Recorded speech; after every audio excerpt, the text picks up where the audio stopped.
Okay, we are here to explore the alternating series a bit more. So we looked at some of these early in the chapter, and then we haven't come back to them. Basically, all of the tests that we just used had all positive terms or non-negative terms. So now we're coming back and looking at what if we have negative terms everywhere. So these things are going to have -1 to some power involved in them. The nice thing, these are pretty easy to do because we have one test for alternating series. The sum of -1 to the k plus 1 of the ak converges provided, number 1, the terms are non-increasing in magnitude. Not magnituded. Magnitude. That kind of looks worse. It's okay.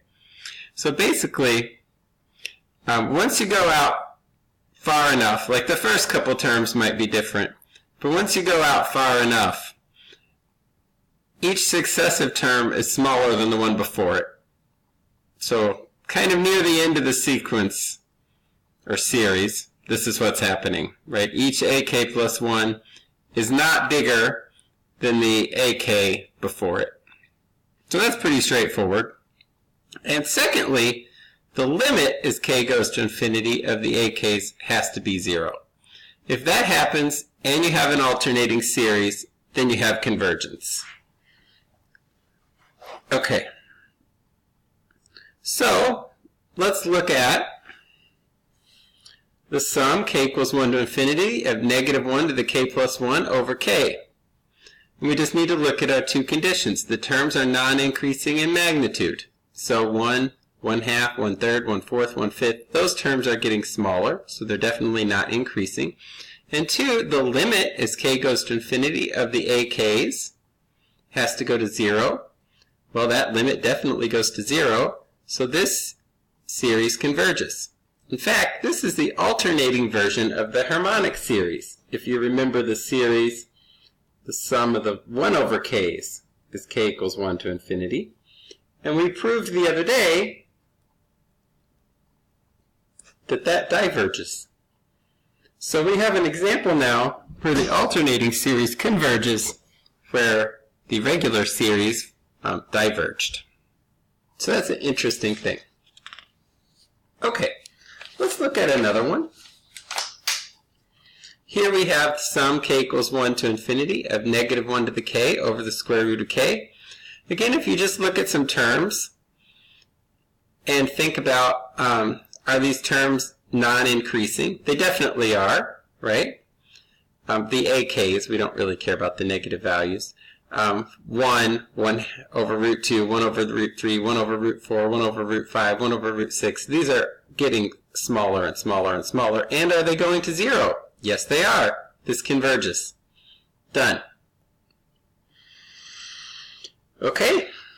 Now we have another one. Sum k equals 1 to infinity of -1 to the k, 1 plus 1 over k to the k. Well, again, we just need to look at this part, the ak's, and see, 1, if the terms are getting smaller, and 2, if the limit is 0. Well, either one of these conditions, they actually both fail. If you looked at like this value to the 10th and this value to the 11th value is a little bigger than the 10th value. That continues to be the case. As far out as you go, this thing is just getting a little bigger. In fact, we've done this limit before. This is exactly the limit definition of E. So this thing goes to E, which means the terms do not go to 0, which means this diverges. Okay. So we're going to do a little bit more with alternating series here. And I'm just going to wrap this up in one video, I decided. We're going to look at absolute and conditional convergence. So we have two different kinds of convergence. So if the sum of the absolute values of AK converges, then the sum of the AKs converges absolutely. If the sum of the AKs diverges and the absolute values diverges, but the series without the absolute value converges anyway, then we say we have conditional convergence. So think about two examples that we've done now.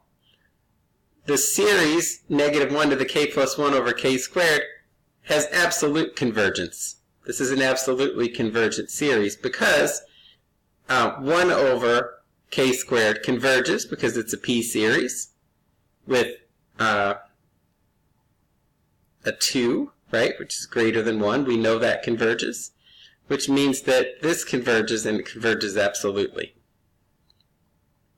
However, the absolute value of this series does not converge. If you look at 1 over k, that is the harmonic series that diverges, but we just showed that this converges anyway. So this is an absolutely convergent series, and this is a conditionally convergent series. Okay, that concludes all of the videos for all of these different tests that we have.